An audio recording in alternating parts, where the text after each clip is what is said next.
This is Capital City with Capital J. We back in season 2. Yeah. The crowd left us. We kicked them out because of COVID protocol. So no applause. We hear you clapping in the background, though. Right.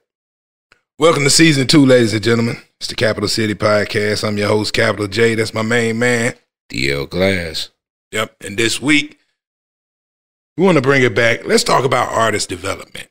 You know, we're in the music business. You got to develop your craft. Is artist development important in 2021, the age of SoundCloud rappers and do-it-yourself YouTube videos? Man, it seems like most of the folks that giving out the money, they want the artists already developed. That's what they say. But how does an artist how does an artist get developed? And there's a part of development I think they're missing. You know what I mean? Like, let's get into what you said. A record label wants an artist to already be developed, right? Mm-hmm. From their standpoint, you meet a guy, he got a song, it's blowing up on the street. Let's say I want to sign this guy. I'm looking at him. If I'm looking for his development, what am I checking for? His views. All they care about now, the views and the likes and stuff. But does that mean he's developed? Absolutely. Or does that just mean, you know, he's popular? Right. But has he truly been developed? No. You know? And you know, from outside looking in, that's what it seems like it is a popularity contest. Right, but what's true development?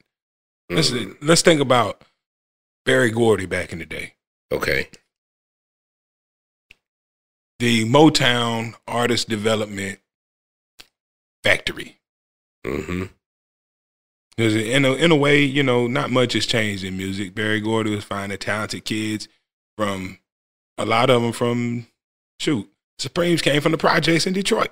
Mm. You know what I'm saying? Okay. Picked up 3 girls out the projects. And he had to groom them to be presented to the masses during a time when black artists weren't as accepted in the mainstream as they are now. So the level of development that they had to go through back then was much greater than today, wouldn't you say? Yeah, because they had to conform on some levels. Right.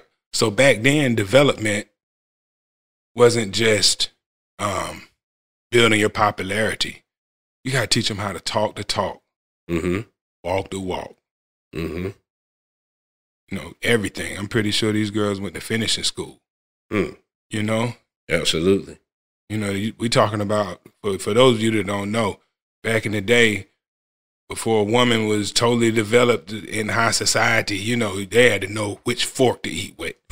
You know what I mean? Etiquette. Right. All of that stuff went into an artist development back in the day. Right. Because to sell you, they have to know that you can be around any group of people and pass whatever test is thrown your way. Right. So, you know, back in the day, artists were schooled in a lot of different things. You know, they got their grammar up. You know? How to conduct themselves in the interview. You're not going to see them out anywhere looking sloppy. You know, that's where, like, the term diva comes from that era. Because these are the women, they still, to this day, you're not going to see Diana Ross walking around looking trashy. She walks out of the house, she looks like she's going to put on a show. You see what I'm saying? Because she comes from the era where part of the development was making sure that you also always look the part. You see what I'm saying? Certain things you don't do and certain things you have to do. And then there was school in every part of the music. Right. The time and the count. You know, even some music theory. Like a lot of people in Motown, they didn't just, like before Marvin Gaye could make his own music, he was back there playing drums for Smokey Robinson. You see what I'm saying? Like, they're developing you in every area. You're performing instruments. You're writing music for other artists before you get your opportunity to sing your own music. And those artists that you write for teach you how to perform on stage and captivate a crowd. Mm-hmm. That's missing today.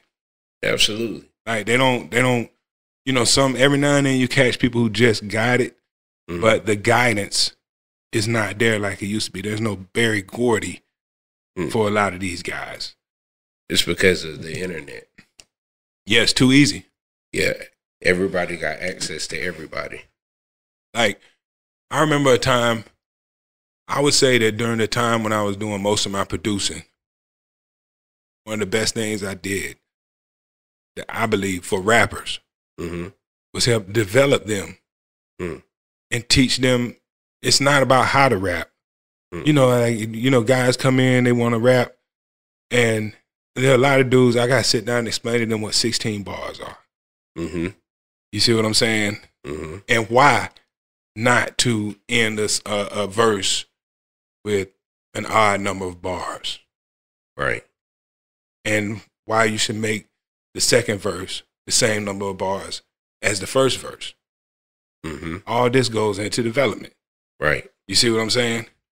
If you listen to the way hip-hop songs were made, part of artist development was teaching you how to build a song from beginning to end.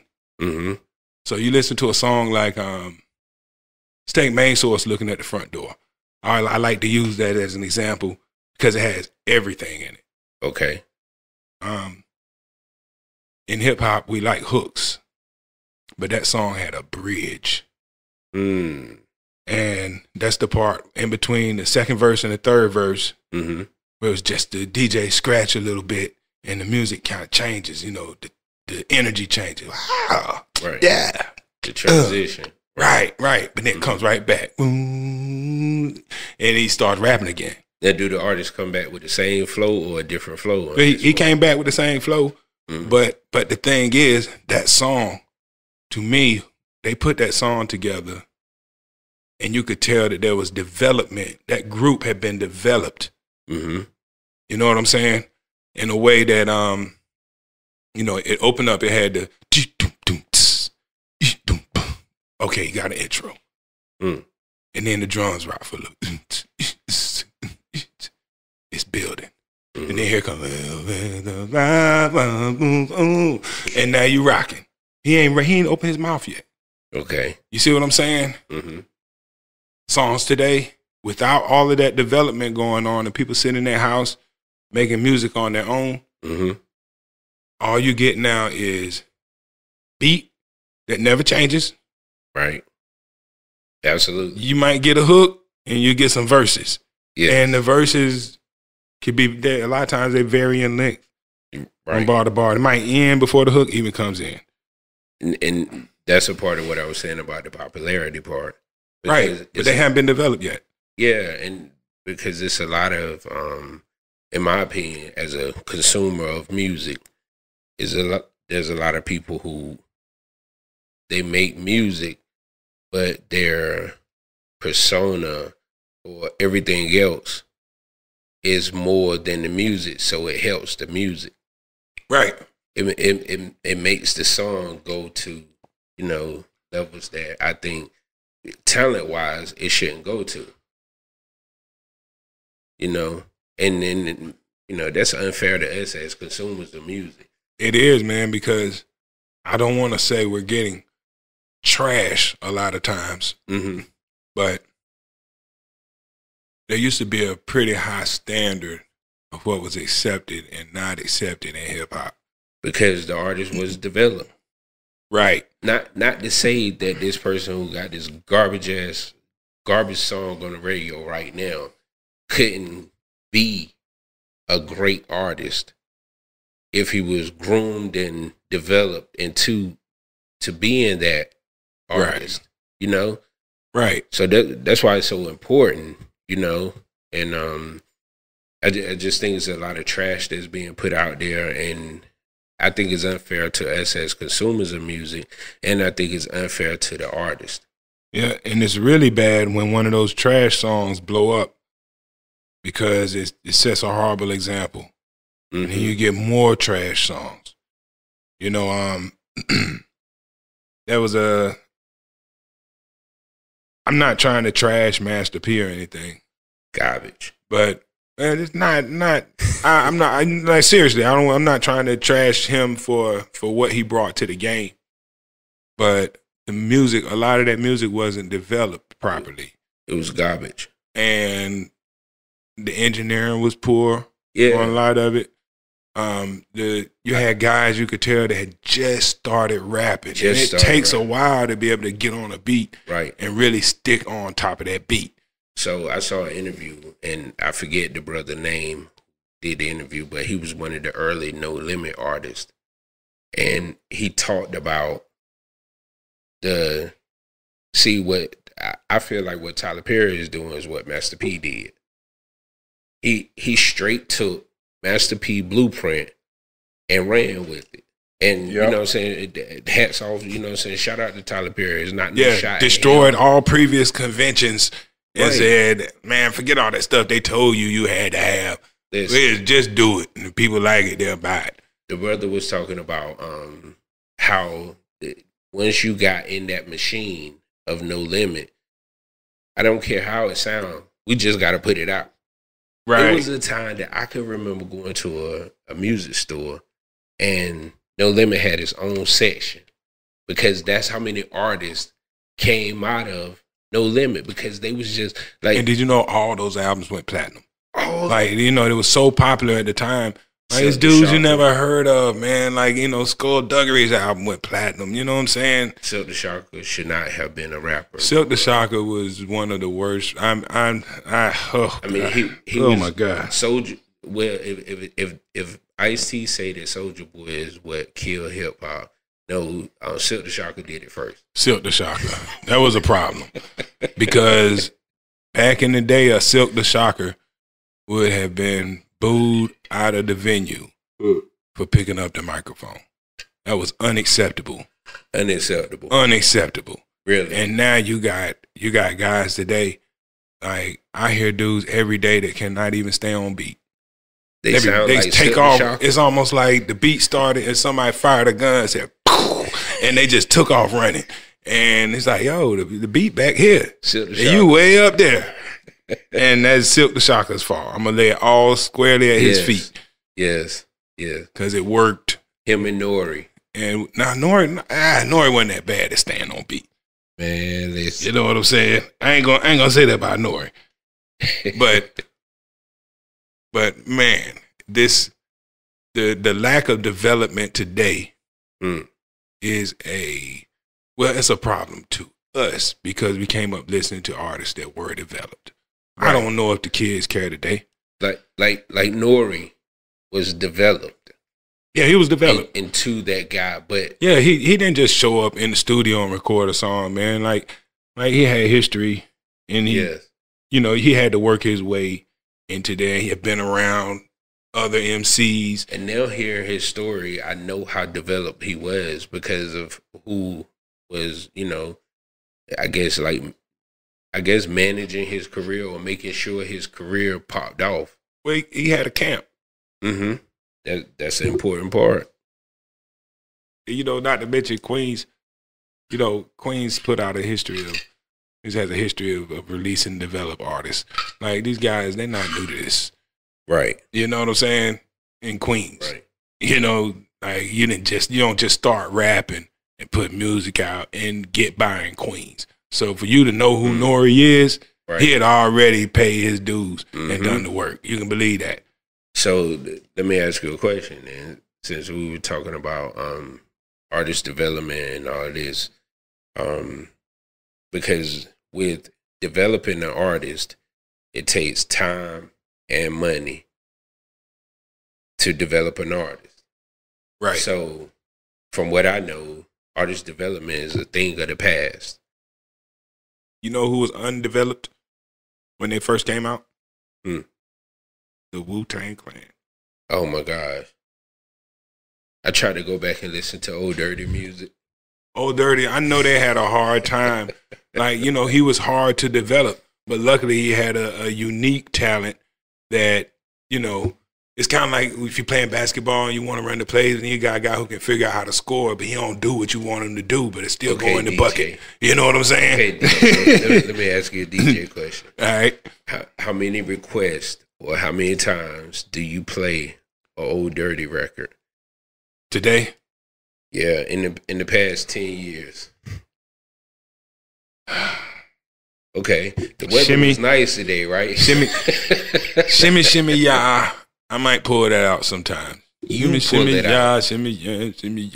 You pull it out. And Got Your Money is still popular on the crossover side. You know, you can drop Got Your Money. So how many times has it been requested? Requested? Yeah, like maybe once or twice. Okay. In the last, and that's being honest, once or twice in the last 10 years. Okay. You know what I'm saying? You know, just asking. But you know, you watch Wu-Tang develop. Yes. You know, they came on the scene and they developed in front of our eyes. Like when you listen to the first album, there was no consistency to the number of bars. You know, they start the hook when they get ready to start the hook. I think RZA said it was unorthodox. That was the point of it. It was. Now, so you say Wu-Tang was developed. Now they developed in front of us. Like they were underdeveloped when they first came out, and you saw them tighten everything up. But I think during the course of their careers, I think two people played a role in that, and maybe because of their deals, they were being developed. So because they were a part of Wu-Tang, it kind of trickled over to the rest of them. And I say Method Man was definitely developed. Right. Once he got away from the Clan and they got him, you know, all of a sudden, right, the bars are the same length. And the hooks are, you know, everything's constructed properly from a music standpoint. Right. Gotcha. Right. The next one is RZA. But that's it. He was the mastermind. Yeah. So, and he's been studying. But it takes his development for the Wu-Tang to develop. If the RZA had not developed, then they would not have developed. Right. Right. And that's really the maturity that you heard from album to album. As the RZA learned more and became more of a student of music, the whole Clan developed. Right. Together. And that's what we're missing now. That's what we're missing. Right. Like, let me think. I said, God, I don't want to say the wrong name, man, but there's a few songs out right now that, you know, I can tell these guys are totally undeveloped. You know what I'm saying? I remember the first time I heard the first XXXTentacion song I heard, the one with that loud bass line. You know, and it sounds like it's just overpowering everything. Yeah, it's like there's no way on God's green earth that record would have been released. It was independent. Yeah, right. With the machine behind it, that record would never come out sounding like that. But that's what got the people's attention. You know what I'm saying? Oh yeah, it was that ball. I probably heard it. Yeah. My whole life is a mess. Can't keep my dick in my pants. That joint.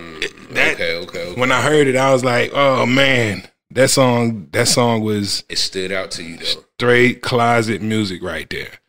You know what I mean? Yeah. And maybe he wouldn't have transpired the way he did.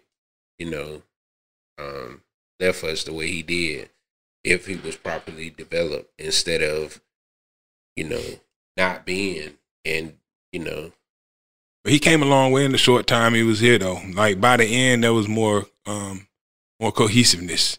You know, it was all together towards the end. But yeah, I don't think that record labels understand when they grab these guys how far away from developed they are. Because here's the part that we're missing. We're talking about right now just developed on the music side and the product that you put out being a sounding developed. But there's the actual artist that needs to be developed. And Like, they have to be taught how to communicate with the people who are gonna, like, you know, artists. When you're doing it on your own, you're only thinking about your fans. Mm-hmm. Once you start getting out here and putting your record out and you want it played and all of this, you start visiting radio stations and podcasts and stuff like this. Mm-hmm. And now here comes the next thing. You have to be taught how to sit there and answer questions. Right. Some of these people never been put in a social situation like that. Like, you know, that all they've ever done is kick it with their friends. Prime example, the Migos. They was pushed out. Their music took off before they could be developed.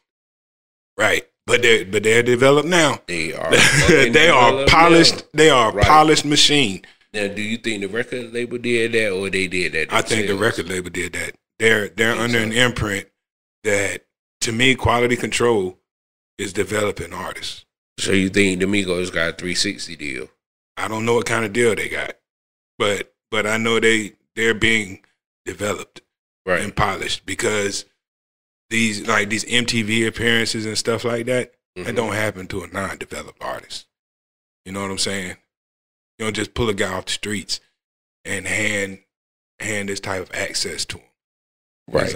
You had, you know, they need to be taught that anytime they go out, they could burn the whole house down by doing the wrong thing.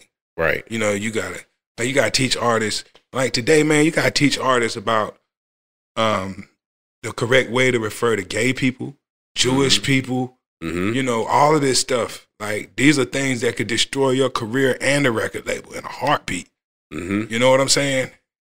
So it's funny that you say that, because one person jumped out, always jumping out the window, either saying something quote unquote wrong, or a verse is always quote unquote wrong, is Meek Mill. Always foot in his mouth all the time. All the time. But I was thinking, like, he been in the game long enough where he should know now, but he still do stuff like an undeveloped artist. So right. He didn't get the proper development.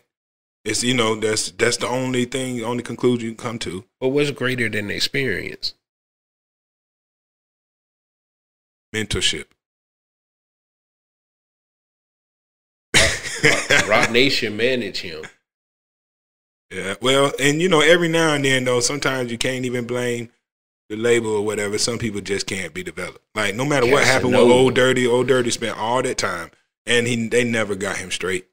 You know what I'm saying? Yeah, you know how he died. Yeah. You show up. You know, you got an interview at 1 o'clock. You know, he may come, he may not. You know what I'm saying? Like, stuff like that is part of the development. Cut you off, but if you think about, like, so we talking about artist development, right? And if you think about artist development and what we discussed this far, it's all of season 1. The topics that we talked about for season 1. All of this, you know, are development issues. Absolutely. Right. Right. And I tell you though, my time on the radio taught me, you know, I realized that, you know, often I compare music to sports. They're parallels because of the way these things go.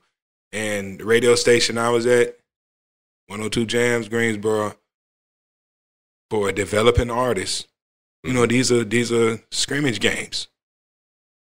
You know what I'm saying? You come do an interview with us, so you don't mess your interview with Funkmaster Flex up.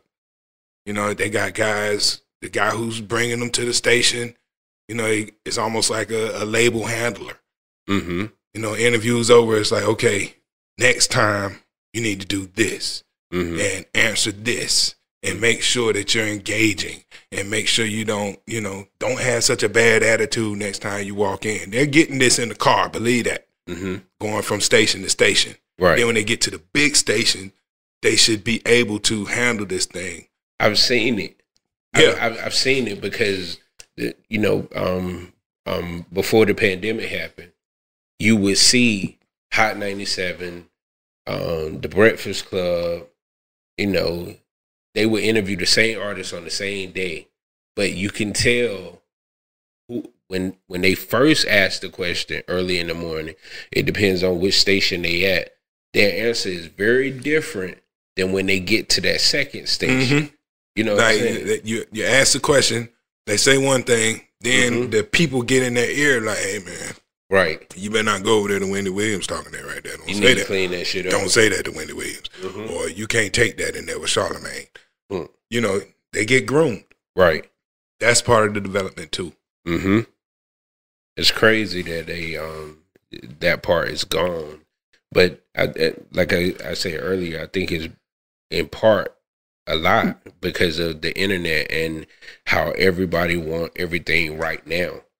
So if I can get an artist who is already and what it seems like they gauging developed by is popularity, because the artists who got the most YouTube views and different stuff like that, that's who you see getting the deals and all that. Right.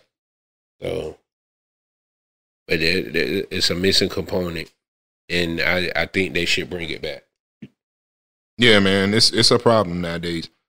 But you know, like I said, the record label's coming back. We talked about that last season, and even though for a lot of artists, you know, they think the record labels are pure evil, they're just here to steal our money and suck us dry. Record labels act as a magnificent buffer between the consumer and the artist. You know what I mean? Even when you look at Roc Nation, and I don't want to try to bash Roc Nation, but some of the guys from Roc Nation got jammed up from the feds right now. And I'm like, but I seen the pictures, y'all at the brunch, y'all dressing up and everything. So is this a photo op, or are y'all actually building, you know what I'm saying, for the betterment of the people that you got signed to you? Because from my view, it looked like you in the same situation. Like you, the label, the management is ran the same way, you know, that everybody else is running things. So am I supposed to run to you because you're a black business? Hey, man, development on every level. You know what I'm saying? It could destroy your career. Right. And they could destroy your business. And if you're an artist, your career is your business. Absolutely. I remember one point, you know, there were certain artists, some women, you know, first come on the scene. You got to pull them to the side and tell them you can't just sleep with anybody. I mean, you know, not, you know, don't go to a radio station. Don't sleep with program directors. Don't be sleeping with club owners. Right. Don't sleep with artists in the industry. You know what I'm saying? You lose your respect before it's over. Like that. And they, you know, but some girls had to be taught that because when they come in the game, they're still fans at that time. Absolutely. So part of the development for a female in the game. Like, look, you coming in the game and you have to realize that once you're an artist, you're coming from a position of power. And you don't give your power up like that. Man, that brings me to the movie on Netflix, Ma Rainey. You saw that? Ma Rainey's Black Bottom, great movie. Man. She was developed. She was developed. Fully. Life developed her, though. But she also had good, she had mentorship too. You see what I'm saying? There was on the Chitlin circuit, she had mentorship, and then she turned around and mentored Bessie Smith, who Queen Latifah played probably a few years earlier. You see what I'm saying? So go back and watch that. If you haven't seen Bessie, Queen Latifah.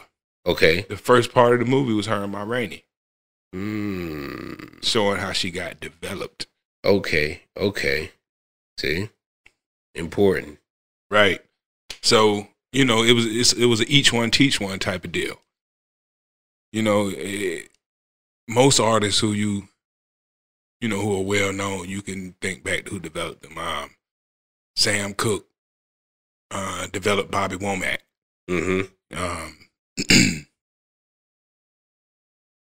All of those guys in Motown were under the ultimate tutelage of Berry Gordy, but within the system, Marvin Gaye developed a whole lot of artists in Motown. Helped them, you know, taught a whole lot of people a lot about the game.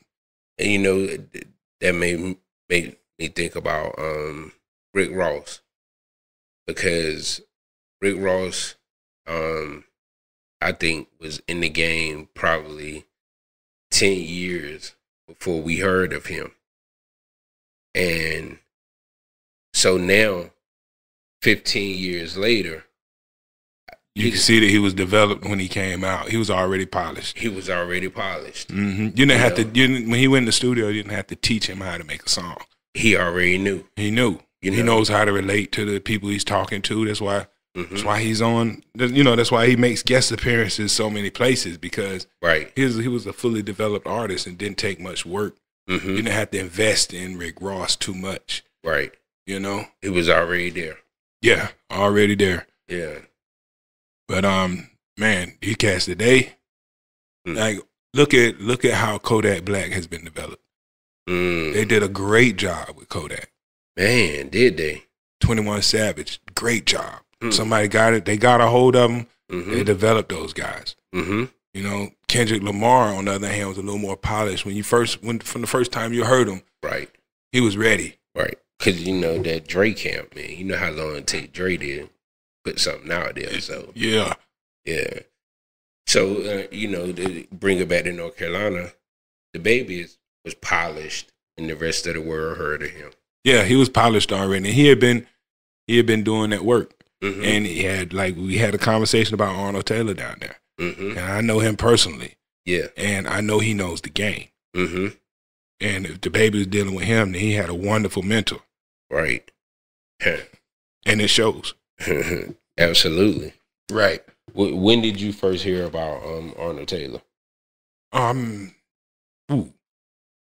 known him since 97, 96, 97. You know, he was back in the day before the record labels folded.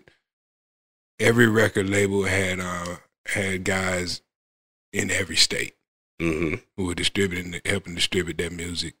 You know, we call them the record reps. Okay. And Arnold was a guy who was an independent rep, and he worked for different labels too. Like, but he also had been independent, have an account. As an independent rep, you would be the guy. He's in Charlotte, and they need to make sure that this music gets distributed to the DJs in Charlotte. Okay. Arnold Taylor's a guy. It's like, hey, Arnold, we need help with this project. So he worked with the label on the contracts, kind of help get the music out.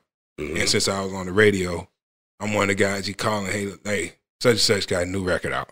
We're gonna send it to you. Okay. Tell me what you think. Okay. So that's how we got, that's how we got to know each other. Okay. Okay. But working so closely with artists, he he learned the game from the inside out. And I remember he used to bring guys, when they would come to town, he was one of the guys that would bring them to the station for the interview too. Right. So he's in their ear. You see what I'm saying? Right. If memory serves me correct, I think he might have brought Jaquan through Tipsy back in the day. Everybody in the club getting tips. Yeah, Fifth Ward Weeby. I remember, I think he was dealing with him for a second. I'm just going off memory right now. Remember, I met a whole lot of people, but if memory serves me correct, those are two that I remember him bringing through the market. I was a big Fifth Ward fan. R.I.P. to Fifth Ward Weeby. Ended old. That was my joint. Yeah. But yeah, when you get somebody like that in your corner, man, they keep you from making rookie mistakes. And rookie mistakes cause setbacks. Right. Setbacks keep you from getting as far as you want to go. Absolutely. So you eliminate those early on, because you got to think you don't have so much time before people get tired of you. So you're not going to rise to the top forever and ever and ever. Right. So if you can, the more developed you are when you get that first popular song, the more you can take advantage of your run. Right. And the Baby was ready. Oh, yeah, he was ready. Full advantage. Hell yeah. Yep. When we 4 years in, and he ain't changed his flow yet. That's why people think that guy Morey down in Fayetteville is an industry plant. Right. Because he's so developed. Right. How? Well, they could have just studied the game. I mean, it's possible. Like if you had the right mind, you can put a polished product out first time out. It's possible. I saw I think it was DJ Academics calling him a plant because he didn't come from the J. Cole camp and he's so polished. Like, where did he come from? You ain't gotta come from the J. Cole camp. Like, that's the thing. Yeah. Just because we hadn't heard of dudes are putting in work. He could have been putting in work. And you got to believe that some people just get it. Like, or he just got it. Yeah, he might just have it. Yeah, he just got it. You know, if you listen to enough music, like that, to me, that's an indicator that you should be where you are. Right, right. You know, if you listen to hip hop your whole life, and then you start writing raps, and the first verse is 5 bars, and the next one 17 bars. Maybe rapping ain't even your thing. You should at least be able to emulate what you heard. Right. Right. And if you can just do that. I'm surprised you heard him already, though. Oh, man, Quicksand, that's the joint. You remember, I told you when I saw the video, man, now this is the guy's honest truth. I didn't know where that guy was from. Right. I took one look at the people in that video. Yes.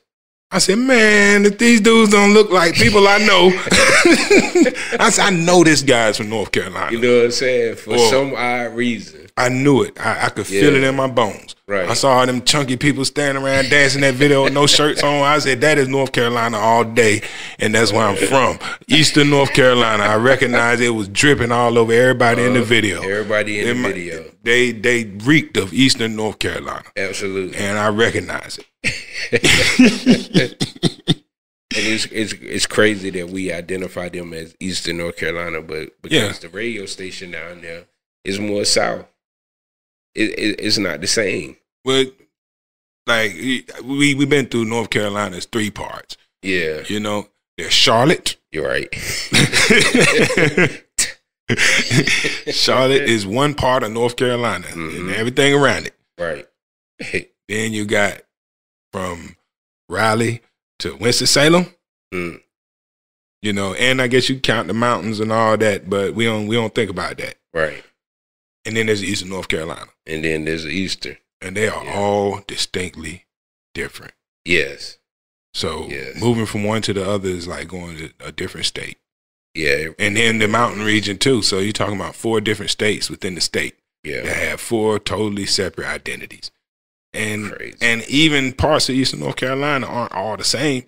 You know, life in Wilmington is not the same as It's Fayetteville, Tarboro, you know, Kinston, you know. Yeah, so but you know the look. And when I look at those guys, I said, man, that's home right there. Right. You know what I'm saying? Felt familiar. It felt familiar, man. And when I when I watched that video, I feel like I'm at Pioneer Courts. Yeah, that's something, right? That's what it looked like. It felt not look like, but it felt like being at a cookout or something. Everybody out in Princeville.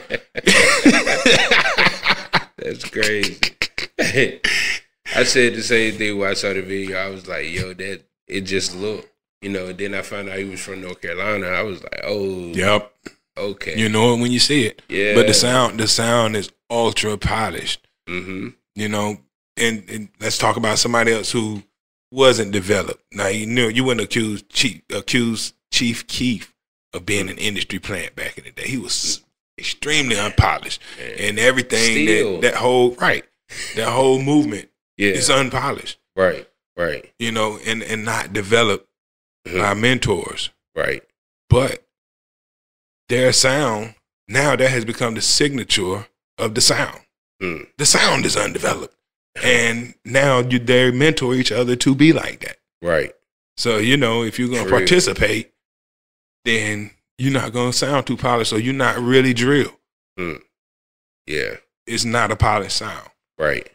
So now the mentorship is there, and that is what it is. Right. But all it is, you know, make me reflect on season 1. Because, you know, I won't say which part because I don't want to call nobody no gang member, but we did discuss gang. Yeah.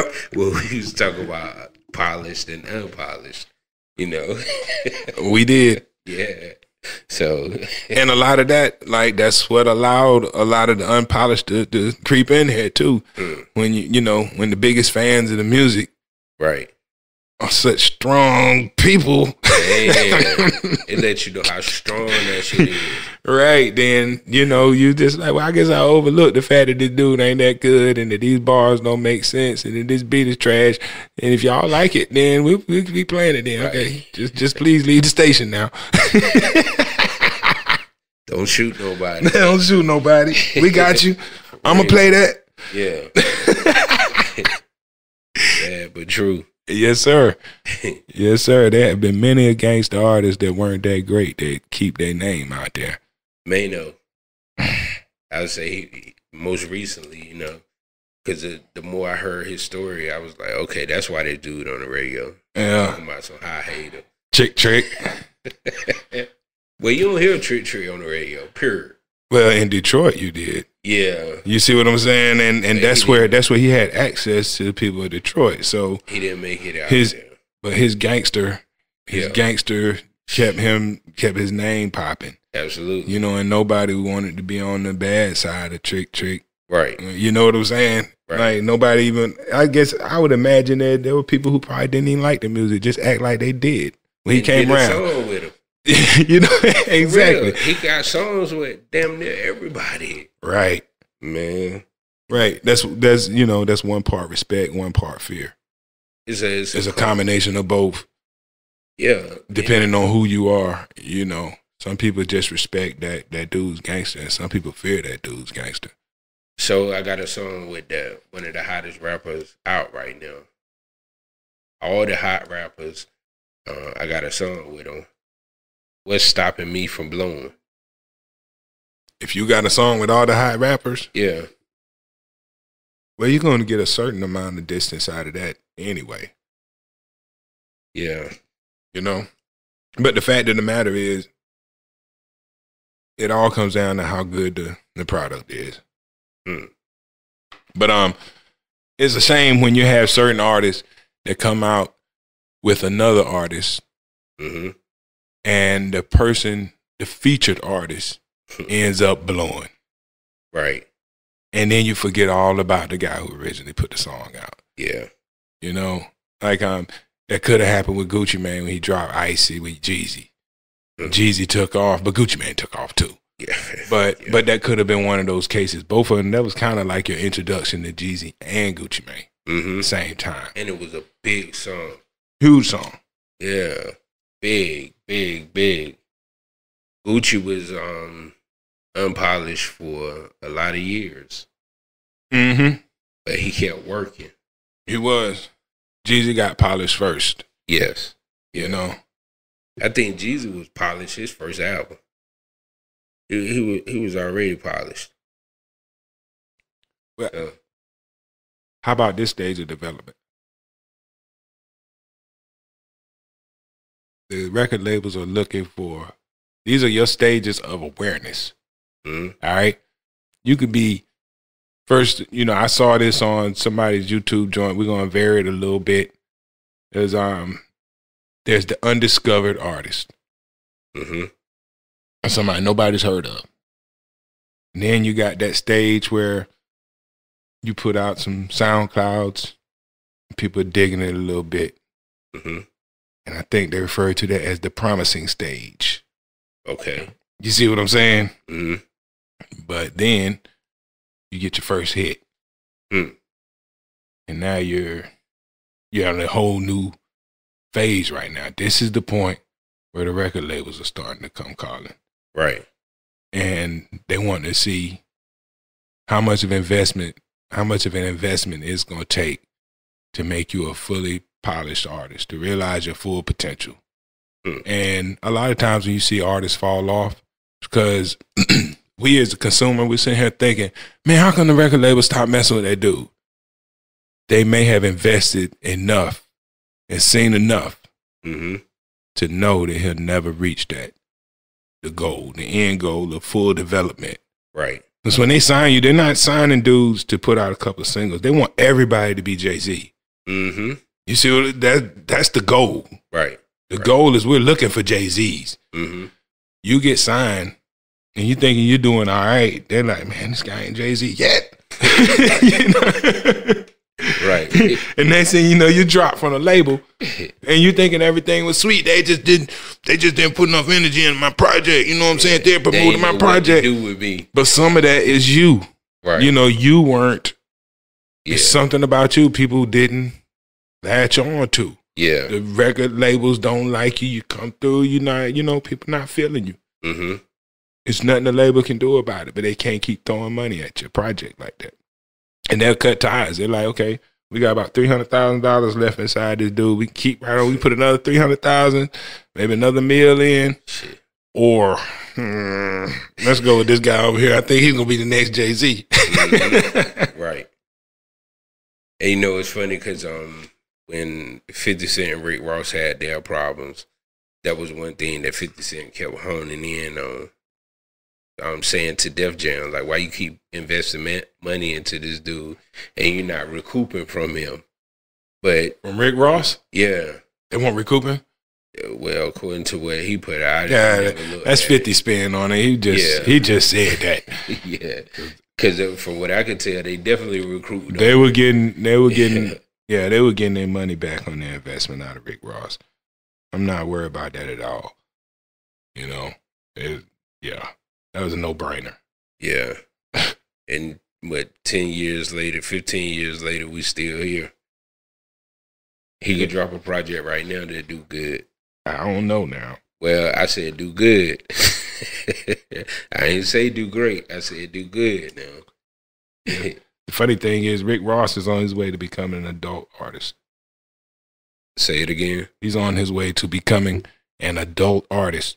Oh yeah, absolutely. You know, he's already peaked. Right. Yeah, he peaked a long time ago. So he had a good run though. Yeah, the youth. You know, youth is driving the industry right now, and that in itself is part of the problem too, because development takes work, and young people want to feel like they can have what's out there right now, immediately, and they're gonna ride with those guys that buck the establishment, because it's an indicator that they can get it too. If he can get it, I can get it. I'm gonna support this guy. They don't care about all that stuff that we used to care about.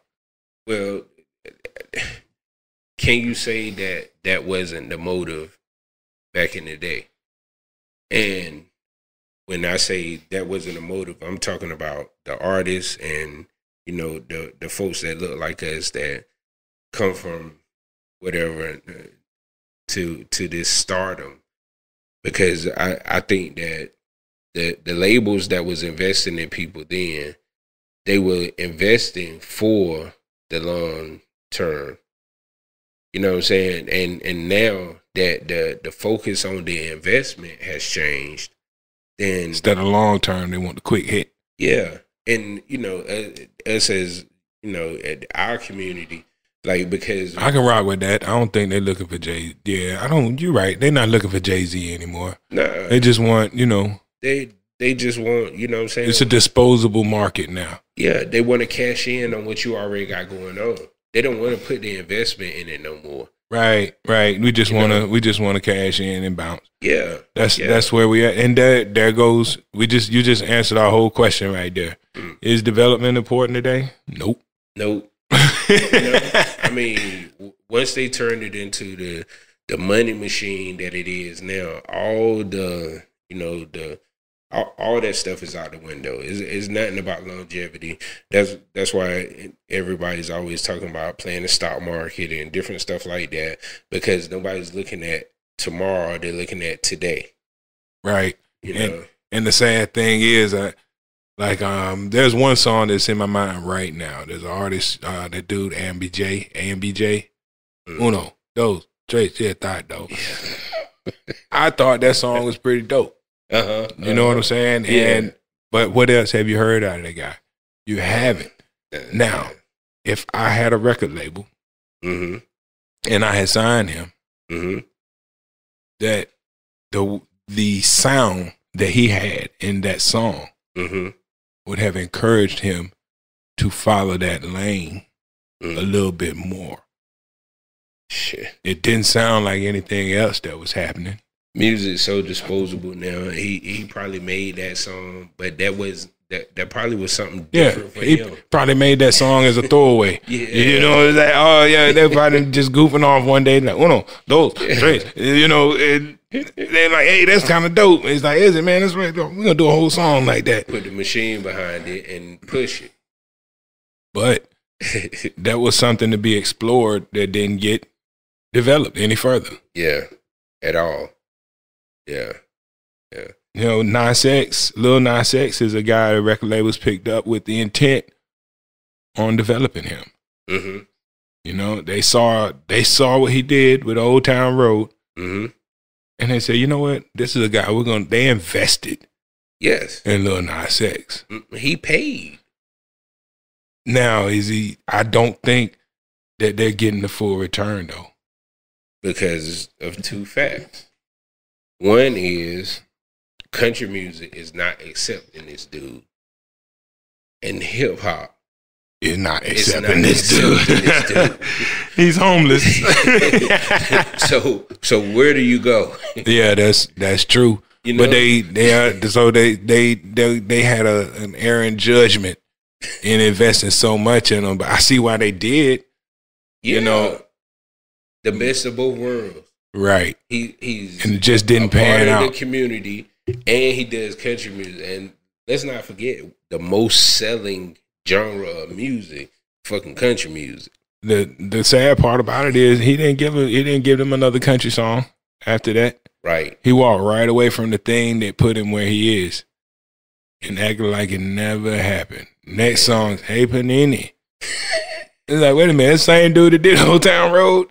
So that sound, he didn't even keep that lane. He's crazy. Created a lane, didn't stay in it. He's crazy. I'm telling you, I'd have been making songs with Luke Bryan, and what? I'd dig Johnny Cash up and make a song with him if I had to get Garth Brooks. You know what I'm saying? For real. Yeah, man. They dropped the ball. They dropped the ball. Right. But who's to say that that's the lane he wanted to go in creatively? It might not have been, but unfortunately, the rest of his music did not grab us. No, his persona did. Like your girl, what's the heavyset girl? Lizzo. Yeah. Lizzo. What happened? I don't think she's gone yet. I think right now she's in that stage where she's just being famous. She never made our music though. But when she showed up at the Laker game, that's when all of a sudden she an R&B singer. She had some stuff for us. Like, bro, she ain't make it. Like a lot of them songs, man. A lot of them songs been floating for years. Like by the time we heard them, she made them songs a long time ago. Like Lizzo she had some of everything. She didn't make our music, man. She made that commercial music because that song, that her most popular song was a commercial song. It was relatable in our community. And think about where she's from. She's from up there where Prince is from. Yeah. And if you think about it, think about Prince. People who know Prince. If you watch any movie about Prince, Prince is black. He did black stuff. Right. But where he's from, and he was able to make music. Anything that it must be some kind of influence up that way in the Twin Cities. In the Twin Cities. Look, man, that allows for this musical ambiguity. But I lived there for a short time, but when I moved there, it gave me a greater respect for Prince. Why is that? Because I understood, it's different. White people and black people move together differently. Yes. In some of those places. like now there's still racism and there's still certain areas that are extremely segregated.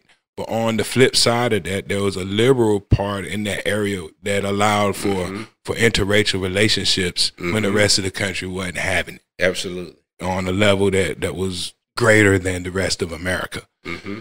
And that lent for a meshing of the sounds. Right. That's why Prince can be funky and can kill a guitar. Absolutely. You know, the guy, hey, If I Was Your Girlfriend and Let's Go Crazy. And Purple Rain. You know? And he started thinking about Michael Jackson. You really not, Indiana ain't too far from the area. Right. You know, Michael Jackson's another one. You know, he give you Billie Jean and then turn around and get you Beat It. Right. Like, you know. Yeah. And the same thing with Lizzo. She give you Truth Hurts, but she also turn around and give you Juice. So I get it. Yeah. Look at Wiz Khalifa. Wiz Khalifa, he's from Philly, right? No, Pittsburgh. Pittsburgh, not quite Philly, right? Long way from Philly. Pittsburgh, you know. Right. And I think they used to call Pittsburgh like the gateway to the West. Hence the Midwest. So the Midwest is supposed to start at Pittsburgh and stretch across. Right, and he's able to move freely between both worlds. Right. Right. And make music for both. Absolutely. Yeah. I think we just discovered something. Now that's something that I don't think you can develop that. An artist has to come with that. Right. And everybody doesn't have it. The Weeknd can do it. Easily. You know? Everybody can't do that. Yeah. Bruno Mars can do it. Neo can do it. Neo. Chris Brown can do it. The great. R. Kelly can do it. R. Kelly can do it. But he only does it every now and then. For the most part, he keeps it black as ever. But he has everything in him. Everything in him, yep. Yeah, when you start dealing with that area of the country, those artists they can swing it both ways and knock it out of the park. Yeah. And you can't develop that, man. Right. You know, so when they found Lil Nas X, I think they thought they were getting another one of those. And where is he from? I don't know. Let's look it up. I don't know where Lil Nas X from. Lil Nas X. He was born in Lithia Springs, Georgia. Okay. Yep. But he started off as a rapper, plain old rapper though. Right. And developed into what he is. On his own. He just had interest in a whole lot of different stuff. Just blew up. Eminem was able to do it. You know, you're talking Detroit, they're still up there. Right. Right. Whereas cold and black people and white people got to work the same low-wage jobs together. That's where that music comes from. Just imagine if Soulja Boy had artist development. They just need to keep him out of his own way. Yeah, he's still not developed now. Still not developed. Nope. So, well, no, I take that back. Soulja Boy understood this. He came in the game understanding. Like his music was comprehensible. Like it was comprehensive. It was well put together from the beginning. You know, the hook was there, the count was right. I thought he just had it. He didn't need to be taught. Yeah, as far as that part of the development, the part he needed the personal development. Yeah. And you know, it came later, but by the time it came, it was a little too late. Now by the time guys figure out they need to stop doing so many drugs and it's time to show up on time and take this serious. Right. That's the other side of your career. You missed the plateau. This is Capital City with Capital J.